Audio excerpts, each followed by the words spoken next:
Friends, welcome to my GK Adda 24/7 channel. आज हम एक ऐसे इम्पोर्टेंट टॉपिक के ऊपर बात करने वाले हैं जहां से हर एक एग्ज़ाम में क्वेश्चन फंसते हैं। आज फसल पर ये टॉपिक रहने वाली है और यहां से आपको कोई भी एग्ज़ाम हो क्वेश्चन देखने को मिलते हैं।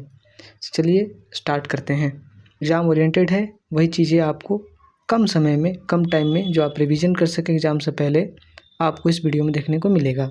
सबसे पहला है ऋतु के आधार पर फसलों का वर्गीकरण, जिसमें भारतीय जो फसल है उनको 3 भागों में बांटा गया है।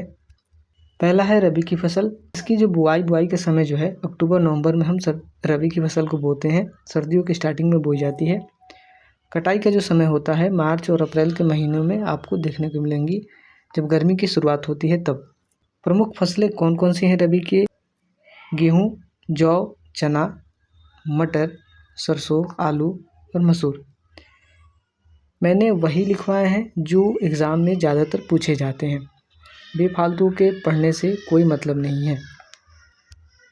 जानेंगे खरीफ की फसल के बारे में। खरीफ की फसल जो है, जिसे हम मानसून की फसल की भी कहते हैं, इसकी जो बुआई का समय है जून और जुलाई के महीनों में जाना जाता है। मानसून की शुरुआत में इसको बोया जाता है। इसके कटाई का समय सितंबर और अक्टूबर के महीने में इसको काट लिया जाता है। खरीफ की फसल में जो प्रमुख फसल हैं वह है धान, मक्का, ज्वार, बाजरा, मूंगफली, सोयाबीन, कपास और गन्ना। आगे बढ़ते हैं। एक और आती है फसल जायद की फसल, जिसे हम गर्मी की फसल भी कहते हैं। बुआई का जो समय है मार्च और अप्रैल का महीना है। कटाई का जो समय है जून और जुलाई है। प्रमुख फसल इसमें कौन सी आती है? तरबूज आते हैं, खरबूजा, ककड़ी, खीरा। अब जान लेते हैं कि कौन सी फसल के लिए कौन सा राज्य जो है प्रथम स्थान पे है। सब आपको नहीं करना है, ये नहीं है सही है, इनको आपको याद नहीं करना है।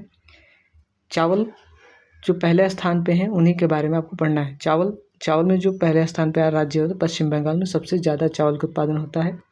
गेहूँ में आपको उत्तर प्रदेश है, गन्ना में भी उत्तर प्रदेश ही है। कपास के क्षेत्र में आपका गुजरात आ जाएगा और दलहन के क्षेत्र में आपका मध्य प्रदेश राज्य आ जाएगा। कुछ फसलें और हैं जैसे कि मूंगफली में सबसे अग्रणी राज्य गुजरात है, ये नहीं करना है आपको। तिलहन में राजस्थान है। चाय में असम है और कॉफ़ी में कर्नाटक राज्य आता है। ये रहे कुछ इम्पोर्टेंट राज्य जो कुछ इम्पोर्टेंट फसलों के में प्रथम स्थान पे आते हैं। मैंने उतना ही करवाया है जितना एग्ज़ाम में आता है, बार बार रिपीट होते हैं और यहाँ से क्वेश्चन फंसेंगे। आप एक बार एग्ज़ाम से पहले करके जाइएगा। अब जान लेते हैं कुछ एक्स्ट्रा फैक्ट जो हर कोई नहीं बताता, इस वीडियो में मैं आपको बताऊंगा। एक होता है उपयोग के आधार पर फसलों का वर्गीकरण भी किया जाता है, जैसे कि खाद्यान्न फसलें कहलाती हैं। खाद्यान्न का मतलब होता है जो हम खाद्य खाने के पीने की चीज़ों में यूज़ करते हैं, वो होती हैं, जैसे कि चावल हो गया, गेहूँ, मक्का, ज्वार, बाजरा, ये खाद्यान्न फसलें होती हैं। कई बार एग्ज़ाम में आपको देखने को मिल जाएगा, 4 ऑप्शन दे देगा और ऊपर से पूछ देगा निम्न में से कौन सी खाद्यान्न फसल है। तो ये इम्पोर्टेंट है, ये आप याद कर लीजिएगा। नगदी फसल क्या होती है? सबसे पहले नगदी फसल जानते हैं। नगदी फसल वो फसलें होती हैं जो व्यापार में यूज़ की जाती हैं। जिन फसलों का आयात निर्यात किया जाता है वो फसलें नगदी फसल होती हैं, जैसे कि गन्ना है, कपास है, जूट है, तंबाकू है। ये फसलें नगदी फसलें हैं। इस पे क्वेश्चन कैसे बनते हैं? जैसे आपको एग्ज़ाम में एक प्रश्न दे देगा, उस पे 4 ऑप्शन दे देगा।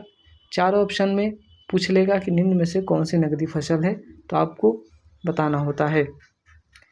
एक होता है तीसरा तिलहन में कौन कौन सी फसलें आती हैं? सरसों, मूंगफली, सोयाबीन, सूरजमुखी। इस पर भी वैसे ही प्रश्न पूछे जाते हैं।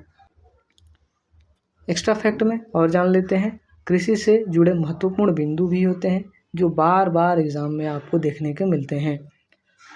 सबसे पहला क्रांति आती है, जो कि एक हरित क्रांति के नाम से जानी जाती है, जो कि खेती से संबंधित है। भारत में हरित क्रांति की जो शुरुआत है आपको 1966 से लेकर 1977 के बीच में आपको देखने को मिलती है। ये इम्पोर्टेंट डेट है, आप इसको याद रखिएगा। कई बार पूछ लेता है कि हरित क्रांति किससे संबंधित है, तो आप याद रखिएगा कृषि से, यानी कि खेती से। पूछा है कि भारत में हरित क्रांति के जनक कौन है, तो एम.एस. स्वामीनाथन बताएंगे। अगर आपको विश्व में हरित क्रांति के जनक पूछा जाए तो आप नॉर्मन बोरलॉग को बताएंगे। ये कुछ इंपॉर्टेंट नाम है, आप इसको याद रखिएगा। फिर से बता देते हैं, हरित क्रांति की शुरुआत 1966 से 1967 तक के बीच में होती है। हरित क्रांति कृषि से संबंधित है।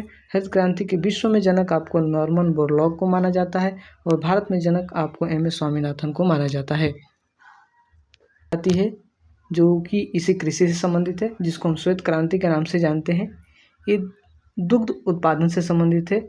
दुग्ध उत्पादन से ये भी इम्पोर्टेंट है, इसलिए मैं इसको लास्ट में रखा था। ये भी बहुत बार एग्जाम में पूछा गया है, चाहे वो SSC हो, रेलवे हो, चाहे स्टेट एग्जाम हो, सब में पूछा जाता है श्वेत क्रांति किससे संबंधित है। तो श्वेत क्रांति याद रखिएगा, दुग्ध उत्पादन से संबंधित है। श्वेत क्रांति के जनक के बारे में कई बार पूछा जाता है, तो इसके जनक जो है डॉक्टर वर्गीस कुरियन थे। एक दो संस्थान के बारे में जान लेते हैं, जिन संस्थानों के नाम बार बार एग्जाम में पूछता है। वो संस्थान है जैसे कि भारतीय कृषि अनुसंधान संस्थान, जिसको IARI के नाम से जाना जाता है। बार बार पूछ लेता है कि ये संस्थान कहाँ स्थित है, तो आप याद रखिएगा ये नई दिल्ली में है। केंद्रीय चावल अनुसंधान संस्थान कहाँ है, तो ये आपका कटक और उड़ीसा में। ये दो इम्पोर्टेंट संस्थान थे जो बार बार एग्जाम में पूछता है। पूरा लंबा पढ़ने से कोई फ़ायदा नहीं, आप उतना ही पढ़िए जहाँ से क्वेश्चन आते हैं। आपको बस एग्ज़ाम क्लियर करने से मतलब है, आपको कोई इसमें बादशाह नहीं बनना है। आप केवल एग्ज़ाम के लिए पढ़ते हैं, उतने ही ओरिएंटेड चीज़ें आप जानिए जितने आपको दिमाग के लिए सफिशिएंट है, आप जान सके, एग्ज़ाम आपका क्लियर हो सके। वीडियो अच्छा लगे हो तो वीडियो को लाइक करें, चैनल से ज़रूर जुड़ें, क्योंकि मैं इस चैनल पर आपको वही चीज़ें कराता हूँ जो एग्ज़ाम ओरिएंटेड है, जो एग्ज़ाम में सीधे जाके फंसेंगे। चलिए मिलते हैं नेक्स्ट वीडियो में, तब तक के लिए धन्यवाद।